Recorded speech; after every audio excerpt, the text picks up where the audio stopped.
আমি আমার বান্দাদের উপরে এই কোরআন নাযিল করেছি। রব্বুল আলামিন বলেন, ও আমার গোলামেরা শোনো শোনো,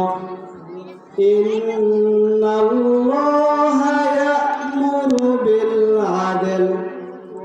আমি আল্লাহ রব্বুল আলামিনের কাছে পছন্দনীয় তিনটি কাজের মধ্যে এক নাম্বার কাজটা হলো আদেল, ন্যায় বিচার। ও অলিপুরবাসী, এখন বলেন তো আমাদের সমাজের মধ্যে ন্যায় বিচার আছে? বুঝে থাকলে উত্তর দিবেন। আমাদের সমাজের মধ্যে ন্যায় বিচার আছে? আছে? কথা বলেন, কথা বলেন, সবাই কথা বলেন। রব্বুল আলামিন বলেন আদেল, ন্যায় বিচার, ন্যায় বিচার প্রতিষ্ঠা করো।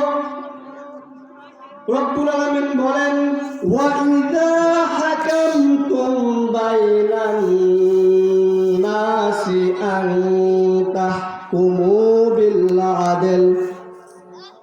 রব্বুল আলামিন বলেন, তোমাদের সামনে যখন বিচার কার্য ফায়সালা হবে, মানুষের বাড়ির আঙ্গিনার মধ্যে, কুঠালের মধ্যে, পরিবারের মধ্যে, এরপর আদালতের মধ্যে যখন তোমরা বিচার করবা, তখন তোমরা ন্যায় বিচার প্রতিষ্ঠা করবে। হুকুমটা দিয়েছেন তিনি কে? চিৎকার মেরে বলেন, তিনি কে? আল্লাহ। রব্বুল আলামিন বলেন আদেল, ন্যায় বিচার। ও আমার গোলামেরা, তোমরা ন্যায় বিচার প্রতিষ্ঠা করো। রব্বুল আলামিন বলেন যে ন্যায় বিচার প্রতিষ্ঠা করে না, কিয়ামতের দিনে আমার আল্লাহ রব্বুল আলামিন ওই সমস্ত মানুষগুলিকে বলেন, কিয়ামতের দিনে আমি আল্লাহ তাআলা যন্ত্রণাময় আযাবের মধ্যে লিপ্ত করে দেব। জোরে বলেন নাউজুবিল্লাহ। রব্বুল আলামিন বলেন যে সমস্ত মানুষগুলি ন্যায় বিচার করে, যে সমস্ত মানুষগুলি ন্যায় বিচার করে, মানুষের বাড়ির আঙ্গিনার মধ্যে, কুঠালের মধ্যে, এরপর আদালতের মধ্যে যখন মানুষ ন্যায় বিচার প্রতিষ্ঠা করে, রব্বুল আলামিন বলেন, ওয়া মাইয়া'মুরু বিল আদলি ওয়া হুয়া আলা সিরাতিম মুস্তাকিম। যেই সমস্ত মানুষগুলি মানুষের মাঝে, মানুষের সামনে ন্যায় বিচার প্রতিষ্ঠা করে, ওই সমস্ত মানুষগুলি সিরাতুল মুস্তাকিমের পথে প্রতিষ্ঠিত। জোরে বলেন না সুবহানাল্লাহ। ওই মানুষগুলি সিরাতুল মুস্তাকিমের পথে প্রতিষ্ঠিত। আরো জোরে বলেন সুবহানাল্লাহ। সহজ সরল পথের প্রতিষ্ঠিত। আরো জোরে বলেন সুবহানাল্লাহ। রব্বুল আলামিন বলেন, দুনিয়াতে কোনো বান্দা যদি আমার নিয়ামতের শুকরিয়া আদায় করে এবং একবার যদি খুশি হয়ে অন্তর দিয়ে কোনো বান্দা, কোনো বান্দি যদি একবার সুবহানাল্লাহ বলে, কয়বার সুবহানাল্লাহ?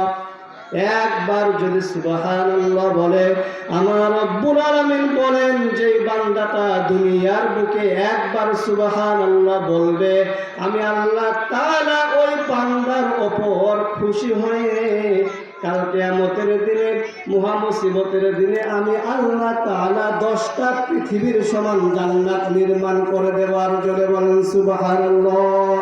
সুবহানাল্লাহ।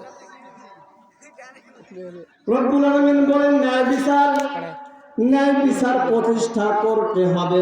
আর যারা ন্যায় বিচার প্রতিষ্ঠা করে না তাদের অবস্থানটা কি? রব্বুল আলামিন বলেন যে কোরআন দিয়ে বিচার করে না, নবীজির সুন্নাহ দিয়ে বিচার করে না, নবীজির হাদিস দিয়ে বিচার করে না, ওই মানুষটা জালিম। কে বলছেন বলেন তো? একটু বুঝে থাকলে উত্তর দেন। কে বলছে? যে কোরআন দিয়ে বিচার করে না, যে নবীর সুন্নাহ দিয়ে বিচার করে না, যে নবীর হাদিস দিয়ে বিচার করে না, সে জালেম। সে কি? রব্বুল আলামিন বলেন, ওয়া মান লাম ইয়াহকুম বিমা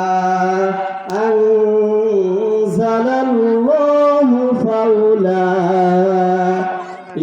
হুমুজ যালিমুন। আল্লাহু আকবার। আরো জোরে বলেন আল্লাহু আকবার।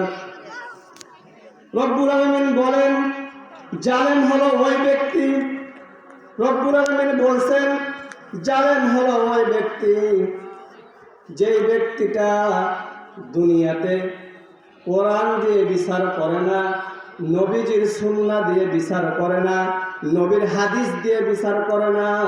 জালিম হলো ওই ব্যক্তি। আল্লাহর ভাষায় রব্বুল আলামিন বলেন, আল্লাহ পাক একই আয়াত তিনবার কেন নিয়ে আসলেন? রব্বুল আলামিন বলেন তারা শুধু জালিম নয়। রব্বুল আলামিন বলেন তারা শুধু জালিম নয়। রব্বুল আলামিন বলেন ওয়া মান লাম ইয়াহকুম বিমা আনজালাল্লাহু ফাউলাইকা হুমুল ফাসিকুন। আল্লাহু আকবার। রব্বুল আলামিন বলেন তারা শুধু জালিম না, তারা শুধু ফাসিক না, যারা কোরআন দিয়ে বিচার করে না, যে নবীজির সুন্নাহ দিয়ে বিচার করে না, নবীজির হাদিস দিয়ে বিচার করে না, আল্লাহর ভাষায় তারাই হলো ফাসিক। তারা কি? জোরে বলেন তারা কি? ফাসিক। রব্বুল আলামিন বলেন এরপর ওয়া মান লাম ইয়াহকুম বিমা আনজালাল্লাহু ফাউলাইকা হুমুল কাফিরুন।